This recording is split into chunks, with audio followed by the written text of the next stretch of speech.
Scales dragged his claw across the stone tablet for the 100th time that evening. The symbols blurred together in his mind like water mixing with ink. Tomorrow would bring another test and another failure. He knew it as surely as he knew his own name. Around him in the great archive, other dragon students moved with practiced grace. Their eyes scanned ancient texts once, and the information locked into their minds forever. Perfect recall, flawless memory, everything a proper dragon should possess. Everything Scales lacked. A blue dragon named Frost glided past without looking at him.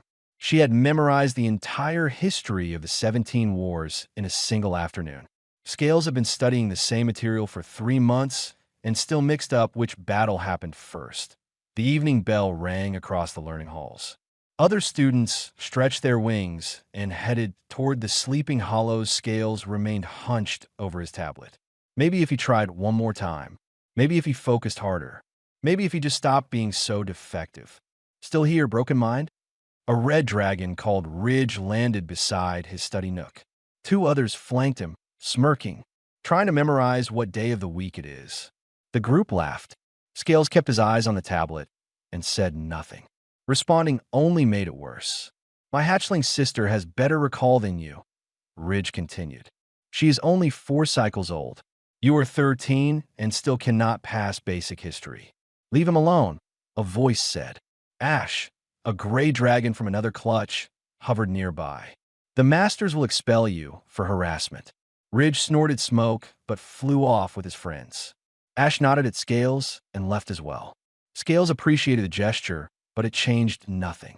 Tomorrow he would fail again, and everyone would know that he flew to his sleeping hollow as the second moon rose. His parents would receive another report soon, another meeting with the masters. Another disappointment etched into their faces. Inside his hollow, Scales curled into a tight ball.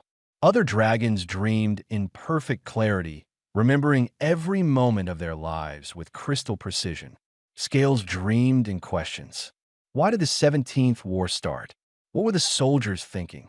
How did the common dragons feel when their leaders made those choices? His masters called these questions pointless. Facts mattered. Dates mattered. Perfect recitation mattered. Understanding was just a fancy word for not remembering properly. The next morning arrived too quickly. Scales joined the other students in the testing chamber. Master Bronze stood at the front, his golden eyes sweeping across the room. Today we examine your knowledge of the precursor civilization, Master Bronze announced. You will recite the discovery dates of major artifacts in chronological order. Begin with you, Frost. Frost stood smoothly. The first vault was discovered in cycle 7234. The second vault in cycle 7291. The third vault in cycle 7298. She continued flawlessly through 27 major discoveries, point one by one. Students recited perfect timelines. Then Master Bronze pointed at Scales. Scales stood on shaking legs. The first vault was discovered in cycle. His mind went blank. In cycle 7000. No, 7200. I mean, sit down, Master Bronze said coldly. Failed again.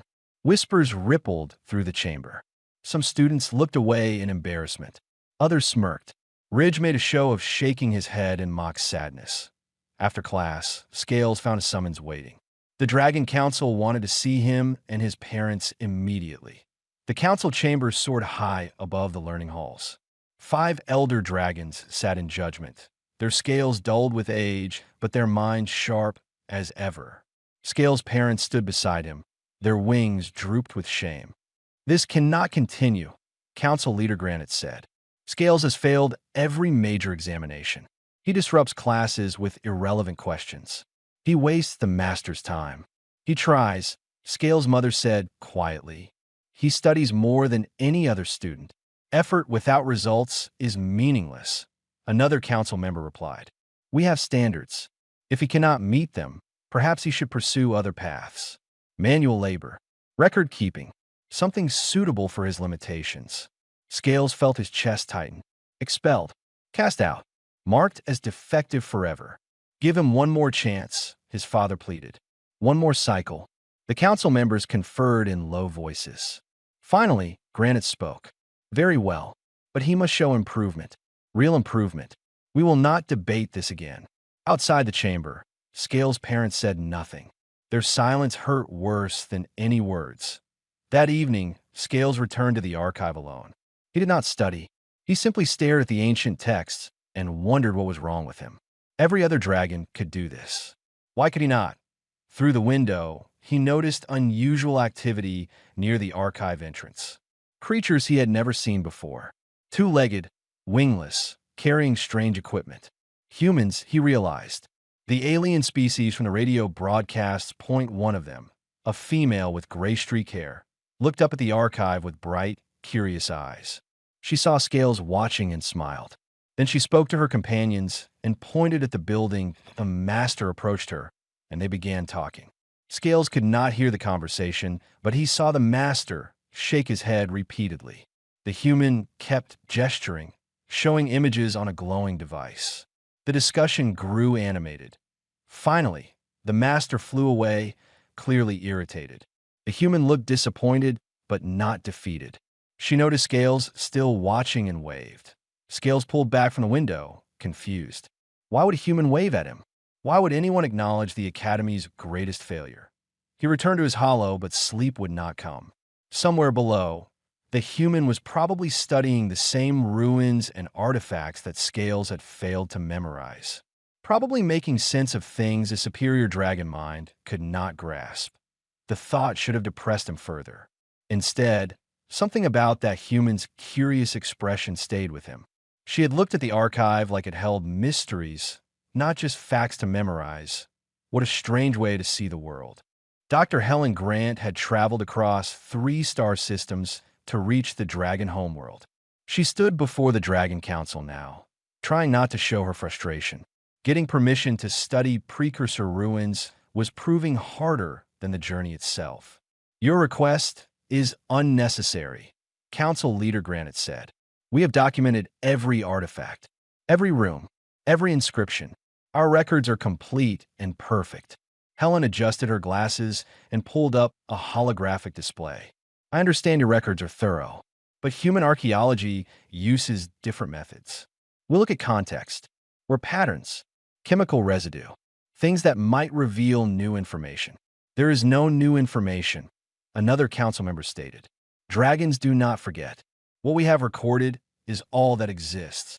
With respect, you record what you observe, Helen replied. But sometimes we need to observe differently. On Earth, we discovered entire civilizations by questioning what we thought we knew. The council members exchanged glances. One leaned forward. You question your own knowledge? What purpose does that serve? Helen smiled. It lets us find what we missed the first time. Granite drummed his claws against the stone floor. Fine, you may examine the South Archive ruins, but you will need a guide. Someone who knows our cataloging system and can access restricted areas. I would be honored to work with one of your scholars, Helen said. You misunderstand, Granite replied. Our scholars have important work. We will assign you someone appropriate for this task. 20 minutes later, Helen waited outside the archive as a young dragon approached nervously. He was smaller than the others she had seen, with dark green scales that caught the light in interesting patterns. I am Scales, he said quietly. The council assigned me as your guide. Helen extended her hand in the human greeting. Scales stared at it uncertainly before touching it with one claw tip. Nice to meet you, Scales. I am Dr. Helen Grant, but please call me Helen. Dr. Grant, Scales said, ignoring her request. I must tell you that I am not a good choice for this work. I have failed most of my examinations. The council assigned me as punishment. Helen studied him with interest. Punishment for what? For being defective. Scales looked at the ground.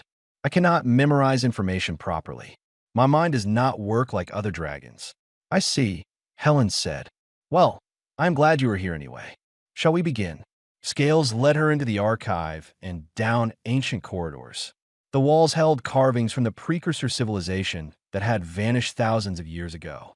Helen stopped frequently to examine details, making notes on her tablet. According to the records, Scales said, consulting a stone directory, this corridor contains artifacts from precursor domestic life. items 4001 through 4287, all cataloged and dated. What do you think they were used for? Helen asked, pointing at a curved metal object. Scales blinked in confusion. The record says it is a food preparation tool. I know what the record says. I asked what you think. My thoughts do not matter. The record is correct. Helen picked up the artifact carefully. Maybe, but look at these were marks. They're on the outer curve, not the inner edge where you would expect from food preparation. And this residue here, she scraped a tiny sample. I will test it, but it looks more like mineral deposits than organic matter. Scales moved closer, intrigued despite himself. But the record says records can be wrong, Helen interrupted gently, or incomplete. That is why we question them. They moved through the archive together. Helen asked Scales about various artifacts, always wanting his opinion rather than the official documentation. At first, he simply repeated what the record stated. But gradually, he began to actually look at the objects. This tool, he said hesitantly, holding a precursor implement. The record says it is a writing instrument, but the grip seems wrong for precursor hands based on their bone structure in the museums. Helen's eyes lit up. Excellent observation. What else do you notice? The wear pattern suggests it rotated during use. And there are these small holes along the shaft. Scales turn it carefully. Perhaps it was not for writing. Perhaps it drilled or carved. Now you're thinking like an archaeologist, Helen said with approval. Over the next few hours, they examined dozens of artifacts. Scales found himself seeing details he had never noticed before. The official records had always been enough for tests. He had never thought to question whether they told the complete story. Why do you do this? Scales asked as they took a break. You travel so far to study ruins that are already documented. Helen sat on a stone bench and gestured for him to join her. Because perfect documentation is not the same as understanding. Your people have incredible memories, but humans evolve differently. We forget things, so we learn to ask why. We learn to imagine and interpret. That sounds like a weakness, Scales said. It can be, Helen admitted, but it is also a strength. When you memorize facts, you accept them as truth. When you question facts, you sometimes find deeper truths hiding underneath. Scales thought about his years of failure, his inability to memorize like other dragons, his constant questions that irritated the masters. My people think questioning is pointless. Many species do, Helen said, until they meet humans and realize that curiosity drives discovery. They return to the artifacts. Scales pointed out several more inconsistencies in the official records. Small things were patterns that suggested different uses. Placement that seemed odd for the documented purposes. Helen made detailed notes on everything. These discrepancies are important. They form a pattern. What kind of pattern? I'm not sure yet. But look here. She pulled up her tablet and overlaid images of different artifacts. These items are all cataloged as coming from different time periods, but the wear patterns are similar. The mineral deposits match. I think they were all used in the same process, whatever that was. Scales studied the images. Something clicked in his mind. The precursor records mention a hidden knowledge, something preserved for those who seek understanding over recitation. Helen sat up straighter. Where did you read that? I did not read it. I just remembered. Scales paused, surprised at himself. I forget dates and lists, but I remember strange details, things that seem meaningless. Those details are never meaningless, Helen said. Show me this reference. Scales led her to an ancient text carved into the archive wall. Most dragons memorized it during their first year and never looked at it again. He pointed to a specific passage. Helen read it aloud, translating slowly. We leave behind not answers, but questions. Those who seek only to remember will find only what we showed. Those who seek to understand will find what we hid. They looked at each other. Helen smiled broadly. Scales, I think we just found something important. The precursors left puzzles, not just records. But why? Maybe to test whoever came after them. Maybe to ensure their secrets went to minds that could appreciate them. Helen placed her hand on his shoulder. Minds that question rather than just accept. Scales felt something shift inside him. For the first time in his life, his weakness might actually be a strength. His inability to memorize might let him see what others missed. There is more, he said slowly. These artifacts, the way they are positioned in the archive, if I stop trying to remember their catalog numbers and just look at them, he moved through the room, seeing patterns in the placement. They form a map. Helen followed his gaze. A map to what? I do not know, but it points downward. Beneath the archive, Helen pulled out her ground-penetrating scanner. There is a massive chamber below us. Empty space where the geological surveys said there should be solid rock. Scales felt his heart race. We need to tell the council. We do, Helen agreed. But first, are you sure about this? If we are wrong, it could cause you more trouble. Scales thought about his failures, his shame, his certain expulsion. Then he thought about that strange click of understanding he had just felt. The first time anything had made sense. I am sure, he said. Or at least, I want to find out if I am right. Helen grinned. Then let us go present our findings to some very skeptical dragons. The Dragon Council listened to Helen's presentation with expressions that ranged from skeptical to outright dismissive. Scales stood beside her, trying not to let his anxiety show through his scales. You claim there is a hidden chamber based on artifact placement. Council Leader Granite asked. Our ancestors cataloged these items precisely. Their placement is for archival efficiency, nothing more.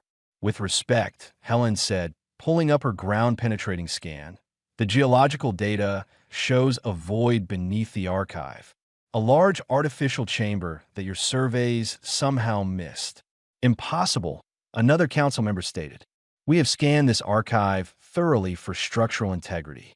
There is no chamber. Scales spoke up before he could stop himself. When was the last full structural scan? The council members turned to him. Granite's eyes narrowed. Are you questioning council procedures? No, Scales forced himself to continue. I wondered if perhaps the precursors had shielding technology. Something that would not show up on older scanning methods, but that Dr. Grant's newer equipment could detect. Helen nodded enthusiastically. That is an excellent point. Human technology has advanced significantly in the past decade. Our scanners can penetrate materials that older devices could not. Granite drummed his claws. This is speculation built on speculation. The precursors left no puzzles. They left records. Then let us excavate, Helen said. If we are wrong, we waste a few days of work. If we are right, you gain access to precursor knowledge that has been hidden for millennia. The council conferred in low voices. Finally, Granite spoke. Very well. You may excavate in the location you specified. But when you find nothing, this foolish human-dragon partnership ends. Scales returns to his studies, and you return to your ship. Understood, Helen said. Outside the council chamber, other dragons had gathered. Word of the presentation had spread. Ridge and his friends smirked from a high perch. Broken Mind thinks he found something the masters missed. Ridge called out. This will be entertaining to watch. Scales tried to ignore them. Helen placed a hand on his shoulder. Let them watch. We know what we found. Over the next 2 days, Helen's team brought excavation equipment to the archive. A crowd of dragons gathered to observe. Some came out of curiosity. Most came to witness Scales' humiliation that Helen's crew used carefully controlled sonic drills to avoid damaging any potential artifacts. They worked in shifts, slowly removing layers of ancient stone. Scales helped by identifying safe drilling zones based on the artifact placement patterns he had noticed. You have a good eye for spatial relationships, Helen commented as they worked. That is a rare skill. It is not real skill, Scales replied. Not like memorization. Says who? Your masters.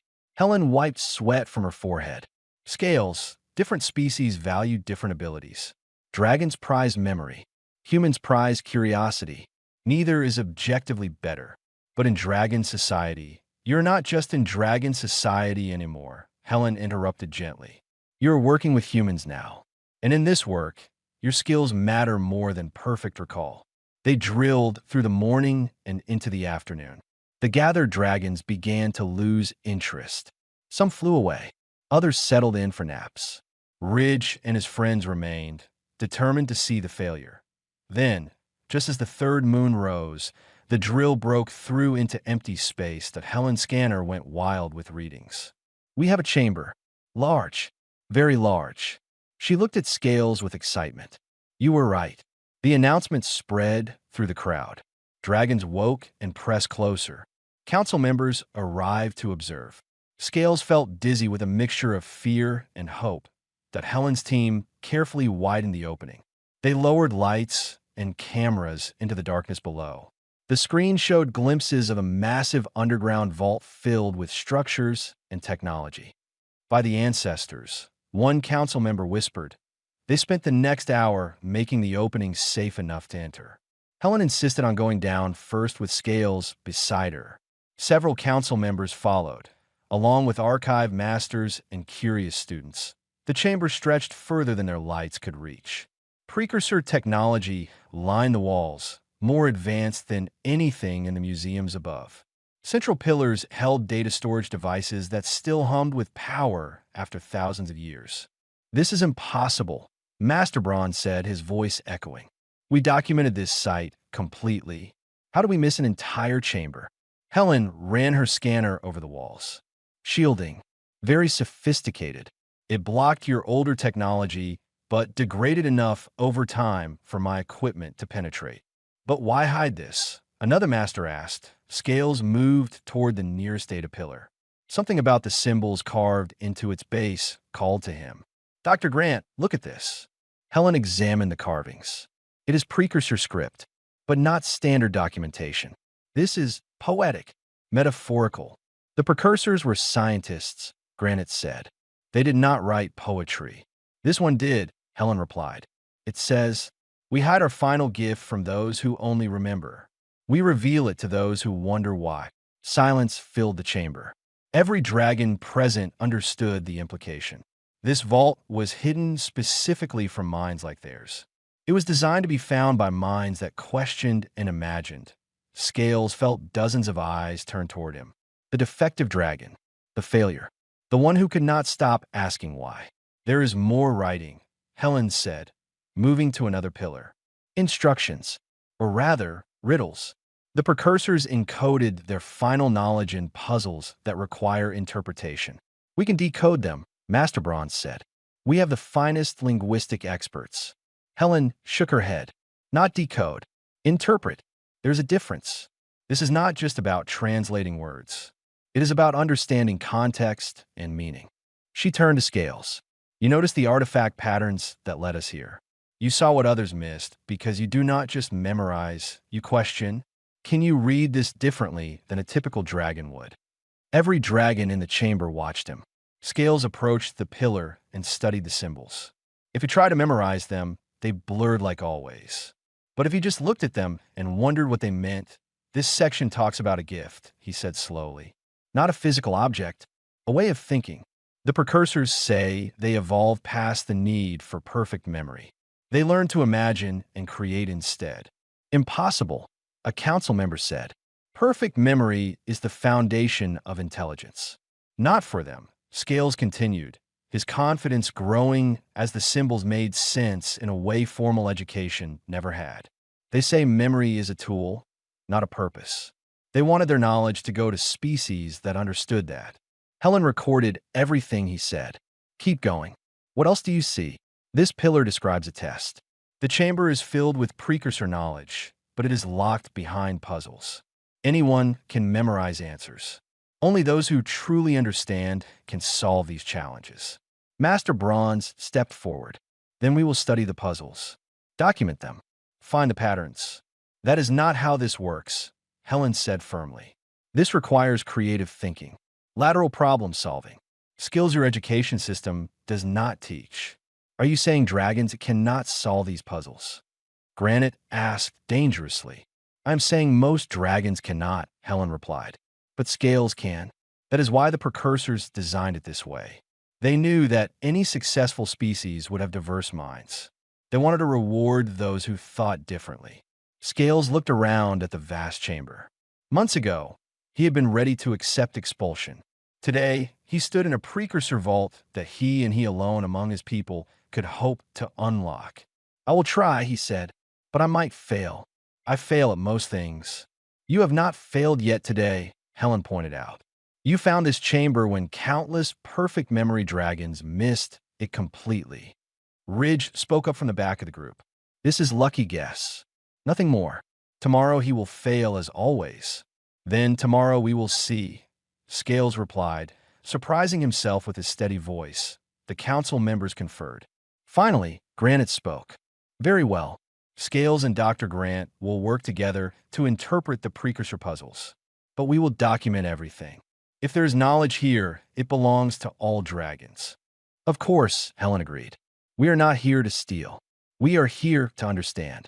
As they prepared to leave the chamber for the night, Scales took one last look at the pillars. Thousands of years ago, an entire civilization had designed this place. They had known that minds like his would eventually find it. For the first time in his life, Scales wondered if being different might actually mean being exactly what someone needed. Scales woke before dawn, his mind already racing with thoughts of the precursor vault. He arrived at the archive to find Helen already there, reviewing scans from the previous day. Could not sleep either? She asked with a tired smile. Too many questions, Scales admitted. Good. Questions are exactly what we need today. The council had assigned a full research team to document their work. Master Bronze and 3 other scholars waited at the vault entrance, along with several younger dragons taking notes. Ridge watched from a distance, clearly hoping to witness another failure. They descended into the chamber. Helen's equipment provided better lighting today, revealing even more of the vast space. The precursor data pillars stood in a pattern that looked random until Scales stopped trying to make sense of it and just observed. They form a spiral, he said, starting from the outer edge and moving inward.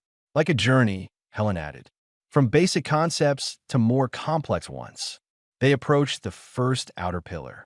Its surface showed symbols arranged in ways that frustrated the dragon scholars. Master Bronze had spent hours trying to apply traditional translation methods and gotten nowhere. The symbols follow grammatical rules, he explained with frustration, but the meanings make no sense. Blue remembers sideways.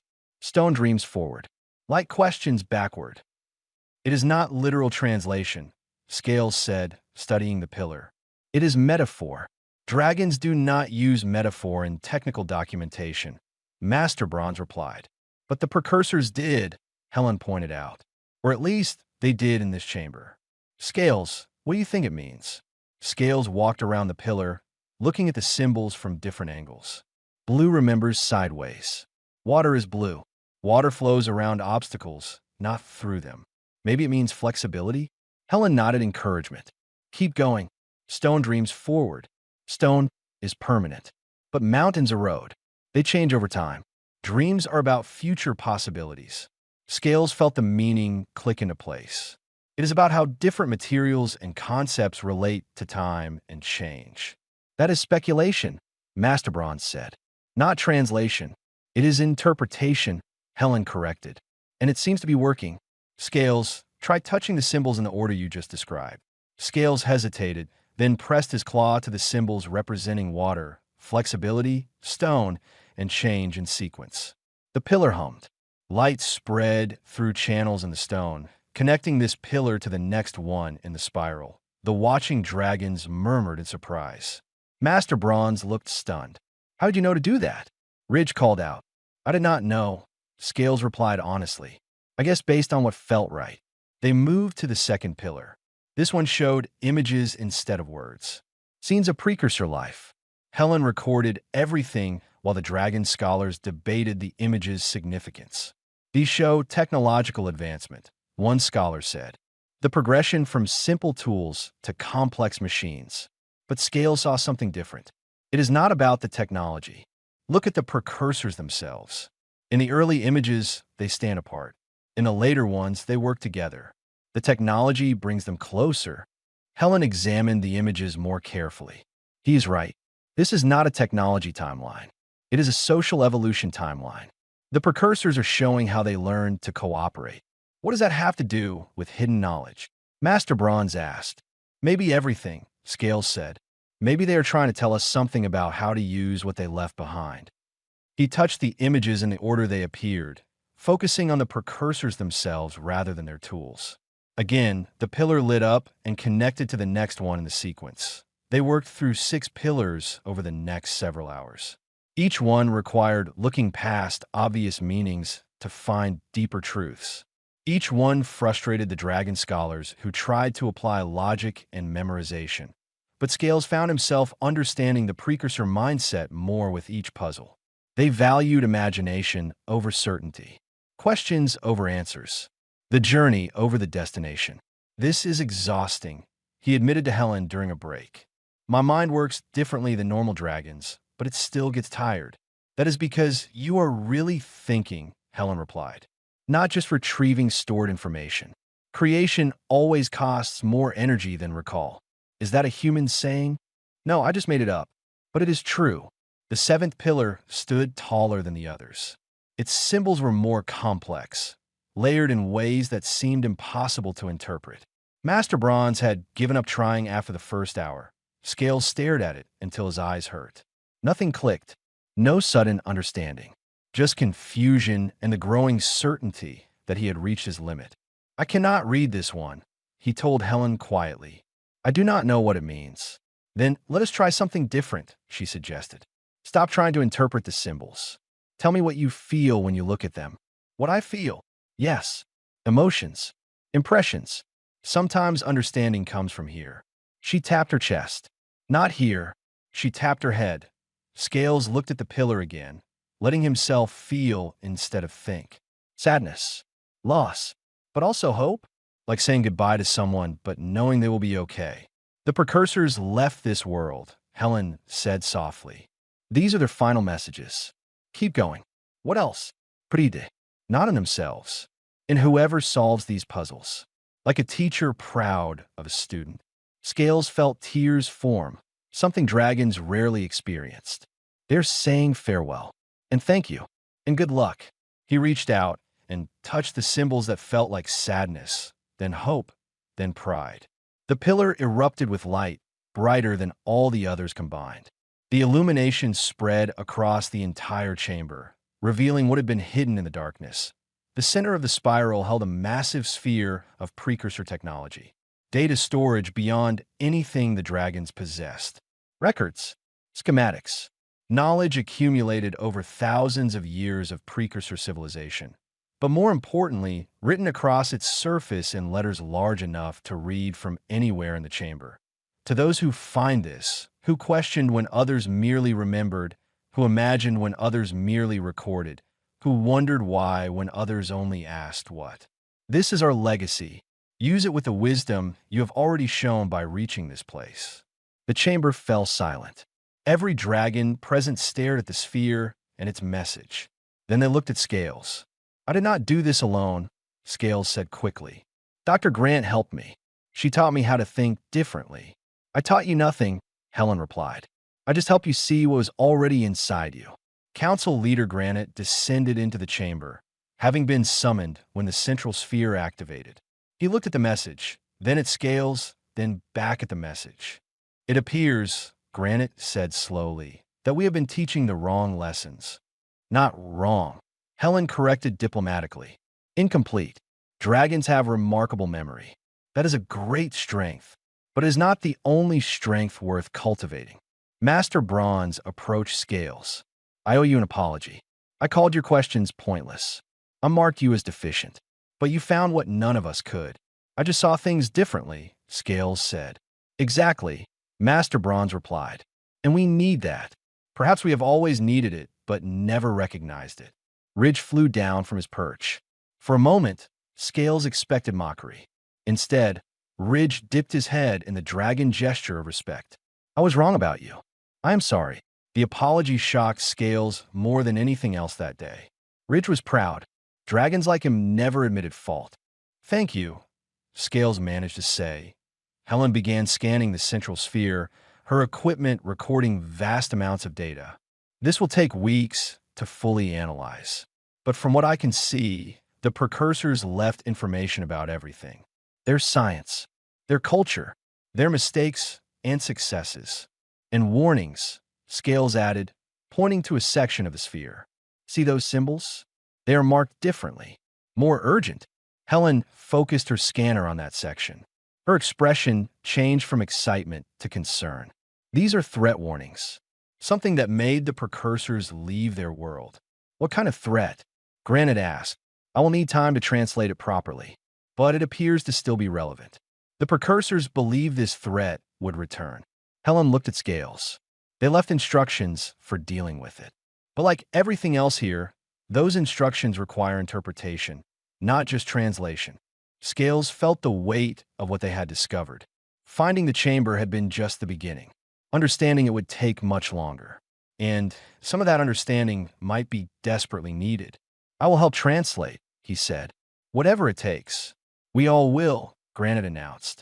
This affects everyone. As they prepared to leave the chamber for detailed planning, Scales took one last look at the central sphere. The precursors had hidden their knowledge from minds that questioned. They had known that progress required more than memory. They had been right 3 days past an intense work. Helen brought additional human experts to help with the translation. The Dragon Council assigned their best linguistic scholars to the project. But the precursor warnings resisted all traditional methods of interpretation. Scales sat before a section of the central sphere, exhausted. They had made some progress. The threat the precursors fled from was called the silence in their language. It was something that moved through space, consuming worlds, but the details remained unclear. The instructions for defense were encoded in the same metaphorical language as the rest of the chamber. Every time they thought they understood a passage, it revealed new layers of meaning. I do not know if I can do this, Scales admitted to Helen during a brief rest. Everyone is counting on me to solve these puzzles, but this is too important. What if I get it wrong? Then we try again, Helen said simply. That is how discovery works. Failure and revision and eventual success. Dragons do not fail, Scales replied. We remember correctly or we are defective. Scales, look at me. Helen waited until he met her eyes. You have already proven you are not defective. You found this chamber. You solved the pillar puzzles. You are the reason we know about the silence at all. But what if that is not enough? Then it is not enough and we find another way. But giving up now helps no one. Master Bronze approached with a tablet showing new scans. We have isolated what appears to be the defense system instructions. But the language? He shook his head in frustration. It describes building something, but the components make no sense. Gather whispers of the solar wind. Forge them with crystallized time. Bind them with threads of possibility. Poetry, one of the human experts said dismissively. Not engineering, but Scales studied the passage carefully. Something about it felt familiar. Dr. Grant, what do humans call the energy that flows from stars? Solar wind is one term. Charged particles streaming from the sun. And what are crystals? Structured matter. Atoms arranged in repeating patterns. Helen's eyes widened. Are you thinking the precursors used poetic language to describe actual technology? They used metaphor for everything else, Scales said. Why not this? Whispers of solar wind could mean capturing solar energy. Crystallized time could mean precision timing crystals. Master Bronze pulled up technical databases. We have solar collection technology and timing crystals for our communication systems. What about threads of possibility? Helen typed rapidly on her tablet. Quantum entanglement? Humans are still researching it, but it connects particles across distances in ways that seem impossible. Multiple possibilities existing at once until observed. That is theoretical physics, Master Bronze said. Surely the precursors would not base a defense system on improving concepts. Maybe that is exactly what they did, Scales replied. They said this chamber was for those who imagine. What if their technology requires imagining possibilities, not just calculating certainties? They spent the next hours working through the instructions with this new understanding.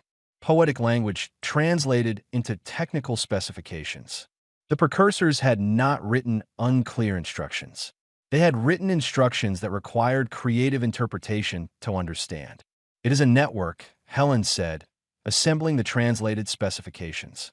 Satellites that collect solar energy, process it through quantum-entangled crystals, and create a defensive field around the planet. But the field does not block matter, Scales added. Reading further. It blocks the silence specifically. The precursors describe it as a consciousness or energy that mimics consciousness. Master Bronze looked troubled. That changes everything. We thought we were defending against physical threat. If the silence is something else, we need to finish translating before we can know what it truly is, Helen said. Scales, this section here describes the timeline. Can you interpret it? Scales studied the symbols. They showed cycles and patterns. The precursors calculated when the silence would return. They built the defense network and hid the instructions, hoping whoever found them would have time to prepare. How much time? A council member asked. Scales did the calculations, converting precursor cycles to dragon years. His blood went cold. If their math is correct, the silence arrives in 17 days. The chamber erupted in shocked voices. 17 days to build a defense system they barely understood based on technology that required theoretical physics to function. We cannot build this in 17 days, Master Bronze said. Even if we had complete plans, which we do not. The precursors knew that, Scales said, finding another section. They did not expect one species to build it alone. These instructions describe assembly by multiple civilizations working together. Different perspectives, different skills. Helen understood immediately. They designed it to require cooperation. Like everything else in this chamber, it tests whether those who find it have learned to work together despite differences. We need to contact other species, Granite said. But which ones? We have diplomatic relations with several neighboring civilizations, but sharing this technology, the humans have the quantum research, Helen pointed out. The Kelvin have advanced solar collection. The raids specialize in satellite networks. Each species has pieces of what we need. And we have 17 days to convince them all to help, another council member added. Scales looked at the defense system plans. Even partially translated, he could see the brilliance. The precursors had created something that required imagination, cooperation, and courage. It was a test as much as a tool. I will help, he said. I can translate as we build. We do not need to understand everything before starting. We can learn as we work. Master Bronze placed a wing on Scales' shoulder. You have already done more than anyone could ask. But if you are willing to continue, we need you. The next days blurred into constant activity. Helen contacted human scientific institutions. The Dragon Council reached out to neighboring species. Within 2 days, the first ships arrived carrying engineers and equipment. The Kelvin brought their solar collection experts. Tall, crystalline beings who processed information through light. The raid sent their satellite engineers, small but brilliant insect-like creatures who thought in networks and connections. 3 other species contributed specialized knowledge. Scales found himself working with beings nothing like dragons. Each species approached problems differently. The Kelvin saw patterns in light. The raid thought in simultaneous parallel processes. The humans imagined possibilities, and Scales translated precursor instructions into forms each species could understand. His inability to think like a typical dragon became his greatest asset. He could shift perspectives, seeing how each species would interpret the same information. This section describes energy flow, he told the Kelvin engineers, but not as movement through space, as harmony between different frequencies. Does that make sense to you? The lead Kelvin chimed in agreement. Yes, we understand resonance. We can build this component. To the raid, he described the satellite network, not as individual machines, but as a colony with distributed intelligence, each one part of a greater whole. The raid clicked their mandibles excitedly. Like our cities, we know this structure. Helen watched him work with visible pride. You are the bridge between species. That is a rare and valuable thing. I just speak differently to different listeners, Scales said. Exactly. Most beings can only communicate one way. You adapt. She pulled up a holographic timeline. We have 9 days left. The framework is coming together, but we are behind schedule. Scales looked at the partially assembled defense network. Components from 6 different civilizations, each built according to translated precursor designs. It should have been chaos. Instead, it was starting to look like something unified and purposeful. The precursors knew, he said suddenly. They knew the only species that could rebuild their defense would be ones that learned to cooperate. The silence does not just threaten individual worlds. It threatens anyone who cannot work together. A test, Helen agreed, and we are showing we can pass it. Master Bronze approached with more dragon engineers. We have completed the power distribution network. The humans and Kelvin are ready to begin integration tests. The raid need 2 more days for the satellite positioning, another engineer reported. We have 9 days until the silence arrives, Granite reminded everyone. We must be faster. Scales looked at the assembly schedule, then at the precursor instructions. Something clicked in his mind. We are building this in the wrong order. The precursors designed it to be assembled simultaneously, not sequentially. All species working at once, each on their part, trusting others to complete theirs. That is incredibly risky, Master Bronze said. If one component fails, the entire system fails. But it is the only way to finish in time, Helen said. The precursors built cooperation into the very structure. We have to trust each other. Granite looked around at the assembled species. Dragons, humans, Kelvin, Raid, and others. All working on a dead civilization's last gift. Then we trust. All species proceed with simultaneous construction. Scales will coordinate translations. We succeed together or not at all. Scales felt the weight of responsibility, but also something else. Purpose. For the first time in his life, his differences mattered in ways that helped rather than hurt. I will not let you down, he said. You already have not, Granite replied. Now, let us make sure the precursor's gift does not go to waste. 5 days before the silence was predicted to arrive, disaster struck. The quantum entanglement crystals shattered during integration testing. Without them, the defense network would not function. And growing replacement crystals required time they did not have. Scales stood in the command center, surrounded by panicking engineers from multiple species. The holographic display showed red failure markers across the entire system schematic. We are finished, Master Bronze said heavily. Without the crystals, we cannot create the defensive field. Can we modify the design? Helen asked. Use something else? The human quantum physicist shook her head. The crystals are fundamental to how the system works. They connect the satellites across impossible distances. No substitution exists. Scales ignored the chaos and focused on the precursor instructions. There had to be something they missed.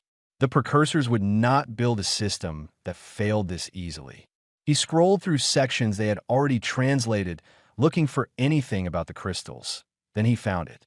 A passage they had dismissed as ceremonial. The crystals grow from belief. They strengthen through trust.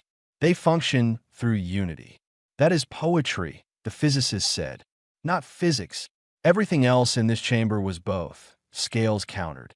He read the full passage aloud, translating as carefully as possible. The binding threads exist between minds as much as between particles. Those who doubt create fractures. Those who trust create coherence. The crystals are not separate from those who use them. They are extensions of collective will. That is impossible, Master Bronze said. Materials have fixed properties, which does not change physics. But the Kelvin engineer chimed in, her crystalline body resonating with sound. Not impossible. We use thought resonance to process information. Our entire species exists at the boundary between consciousness and matter. You're saying the crystals require belief to function. Helen asked, I am saying the precursors created technology that integrates consciousness, Scales replied. It is not fully mechanical. It is also not fully organic. It exists in between like so much of what they built. The raid engineer clicked agreement. Our colonies function through distributed consciousness. One mind across many bodies. This concept is not strange to us. Scales looked around the room at representatives from 6 different species. The precursors designed this system to be operated by multiple civilizations working together. What if that is not just about building it? What if the defense requires our combined consciousness to function? You're suggesting we can fix the crystals through collective thought. Master Bronze asked skeptically. I am suggesting we try, Scales said. The precursors left no backup plans because they knew this was the only way it could work. Species that cannot cooperate in mind as well as action cannot operate this defense. Helen stepped forward. Then let us try. What we need to do. Scales translated more of the passage. Form a connection. Each species contributes their unique way of thinking. Dragons hold memory and structure. Humans provide imagination and questions. Kelvin bring harmony and resonance. Raid offer network consciousness.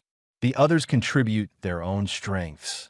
This sounds like mysticism, the physicist protested. Maybe, Helen replied. But we have 4 days left and no other options. I'm willing to try. Granite arrived in the command center, having been summoned urgently. He listened to Scales explain the situation and the proposed solution. His expression remained unreadable. You're saying our defense system requires something dragons do not believe in, Granite said finally. Collective consciousness. Willpower affecting matter. Concepts our science considers fantasy. Yes, Scales admitted, but the precursor's science was far beyond ours. Maybe they understood things we still think are impossible.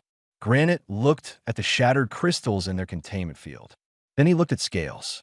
You have been right about everything else. I suppose we must trust you on this as well. They gathered in the chamber around the central precursor sphere. Representatives from each species formed a circle around the broken crystals. Scales stood at the center, reading instructions that made perfect sense and no sense simultaneously. Clear your minds, he said, translating the precursor guidance. But do not empty them. Fill them with trust in each other. Remember why you came here. Remember that you chose to cooperate when you could have refused. The dragons focused on their perfect memories, sharing the history of the past days through their linked consciousness. Every moment of discovery and cooperation. The humans contributed their imagination, visualizing the crystals reforming and functioning. Helen specifically thought about the moment she first met Scales, when she saw potential others dismissed.